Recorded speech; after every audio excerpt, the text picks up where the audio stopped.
आज बात करते हैं भारत की एक पुरानी कहानी की। एक राजकुमारी और उसकी अजीब किस्मत की कहानी। कहानी की शुरुआत एक गहरी बात से होती है। अपनी किस्मत से कोई नहीं बच सकता। तो भारत में एक सुल्तान थे। उनकी 3 बेटियां थी और अब उन्हें उनके लिए वर ढूंढने थे। तो रानी ने एक तरकीब सुझाई, एक ऐसा टेस्ट जहां फैसला पैसा या रुतबा नहीं बल्कि सिर्फ किस्मत करेगी। पहली 2 बेटियों को तो राजकुमार मिल गए, जैसा सोचा था। पर तीसरी का रुमाल वो जाकर गिरा एक बकरे पर। सुल्तान तो आग बबूला हो गए, पर राजकुमारी अड़ गई। बोली, यही मेरी किस्मत है, शादी तो इसी से होगी। पर शादी की रात एक बहुत बड़ा राज सामने आया।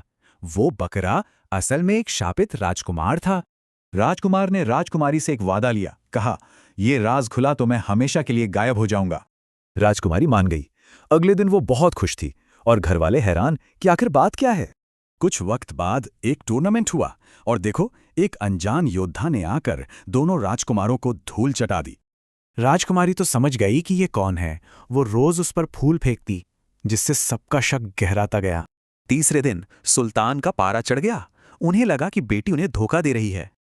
अब राजकुमारी के सामने एक मुश्किल सवाल था, जान बचाए या अपना वादा निभाए।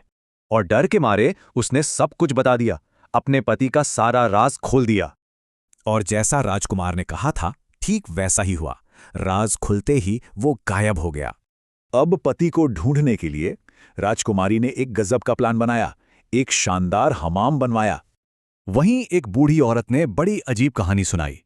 एक जमीन के नीचे का महल और एक रोता हुआ राजकुमार। राजकुमारी फौरन समझ गई, यही तो उसके पति थे।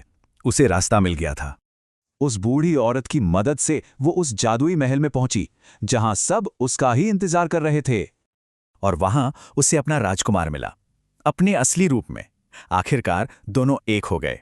तो ये कहानी एक सवाल छोड़ जाती है, क्या किस्मत को मान लेना चाहिए या उसके लिए लड़ना पड़ता है?